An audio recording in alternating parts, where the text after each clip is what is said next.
For some people, heaven is a distant dream, a place they hope to reach someday. For 22-year-old Tony Campisi, heaven isn't far away at all. It's not in the clouds or beyond the stars. Heaven has an address.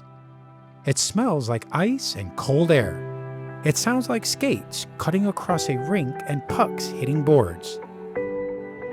Heaven is a place Tony has been to many times. It's also a place he's had to fight his way back to, twice.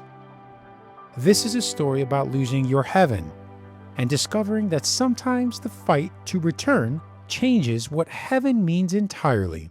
Anytime I'm at the rink, I always say it. Anytime I'm at the rink, I'm in heaven. My name is Anthony Campisi. I go by Tony. It's a lot easier for me to go by Tony because at least I can spell that better than Anthony. I am 22. Skating is very hard to describe to people if they have no idea what it truly is like to skate, because it's the blade that you're actually skating on has two edges, but the blade itself is less than an inch thick. So you gotta be very, very careful, I guess, but also very on point or on edge, I would say, because you're using your edges a lot to skate. Tony learned to skate at 2.5. By age 4, he was playing hockey. That same year, everything changed. When I was first diagnosed, I was 4 years old, and I was diagnosed with an astrocytoma tumor on my spinal cord. First, there was surgery that they went in and removed as much of the tumor as they could. And it was intertwined in my left nervous system. So with that being said, it did throw me off, and I lost a usage of my left side, and I had to learn how to walk again and reuse the arm. But the nice part about being young, when that happened, was going through physical therapy. I didn't really see it as physical therapy. I just thought I was playing games the entire time. I guess having to learn how to walk again was one of the most significant changes for me after surgery. But it was also a matter of having to learn how to skate again. So that was definitely a challenge for me, but I got back to playing, and I'm so happy I did. By age 10, Tony was playing travel hockey. But when checking started, not everyone believed he should be on the ice. The year we first started playing checking hockey, former Hershey Bear, Rob Shear, was one of the coaches. So the first year, a lot of the parents were saying that they didn't want me to play because of how small I was. And Coach Rob Shear, he went to bat for me, and he got me to play, and really showed all the other parents what I was capable of. And then at evaluations for the next season, that next year, my dad just happened to be walking by as we were doing evaluations, and he pulled your coach aside, and he goes, "They know they can hit, right?"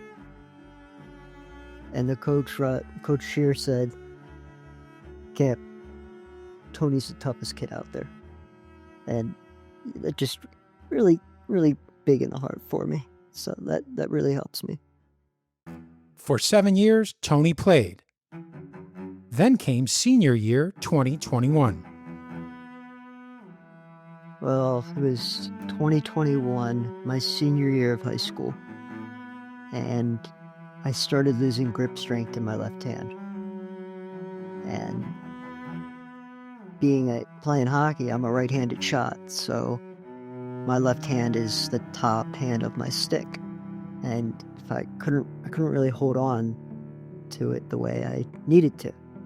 It got to the point where I had to have my coach tape my stick into my hand just so I could play. Now, it wasn't super tight, but it wasn't super loose. It was just tight enough that God forbid it needed to come out, the stick needed to come out of my hand, it would be able to.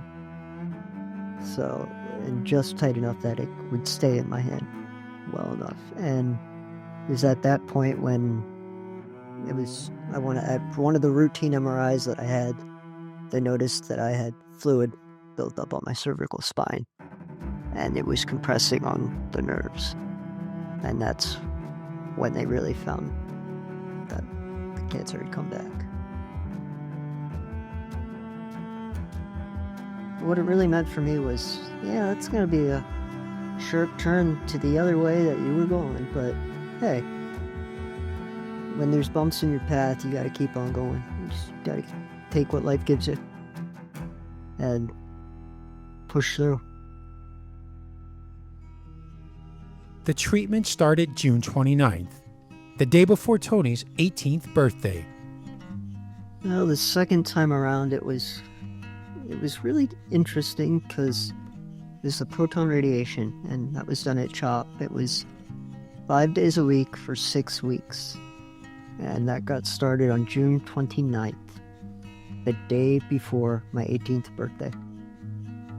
I really like to think my sense of humor also helped me get through my treatment, just because of the fact that I know my movies, and they were telling me through the proton radiation I was getting a laser beam shot at me. And all I could think of every time they said that was the movie Austin Powers, where Dr. Evil says, "I want sharks with freaking laser beams attached to their heads." That's all I could think of every time they said it. So I kind of just had to go with the humorous route. It helped me get through. When I was diagnosed the second time, I was able to finish my senior year playing hockey, but again, I did need coach to tape my stick into my hand. But once I finished senior year, that was really the last game I played. It was my last game the senior year of high school hockey. That was the last hockey game I played. Today, 4 years cancer-free, Tony is finding new ways to stay close to his heaven. I have, since after the radiation, have been back to skating a little bit. Here and there, it's not where I wanted to be, but I am upset that I can't play. I do really my plan is to eventually get back to playing, but previously before the radiation in 2021, I was working at the rink, at the ice rink, driving the Zamboni, and I loved doing it. It was really cool to see all the mechanical things that were going on behind the scenes that you don't take into account while you're just looking at the ice. And the way I see it, personally, anytime I'm around the game of hockey, I'm happy. Even if I'm not being able, even if I can't play, I'd love to coach. If I can't coach, I just love watching the game. I love being around it in any way, shape, or form.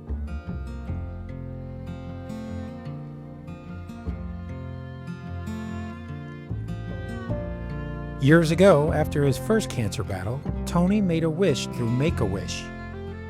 He practiced with the Philadelphia Flyers at their facility in New Jersey. The night before, he told his parents something they'll never forget. Long story short, well, I did say to my parents the night before the wish was granted, I said to them, if I had the chance to go back and have it never ever happen to me again, I would still have it happen to me, even if I knew I wasn't going to get the wish at the end of it.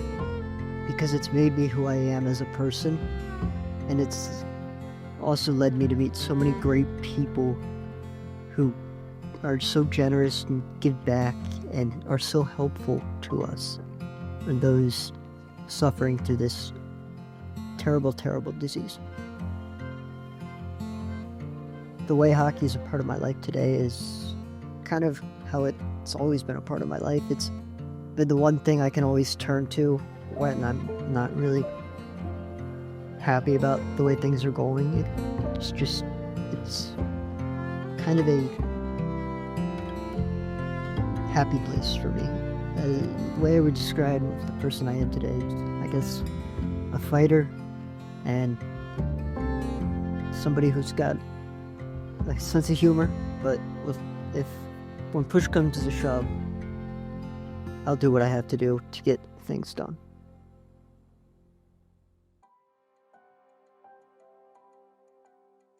Tony's story isn't about getting everything back exactly as it was.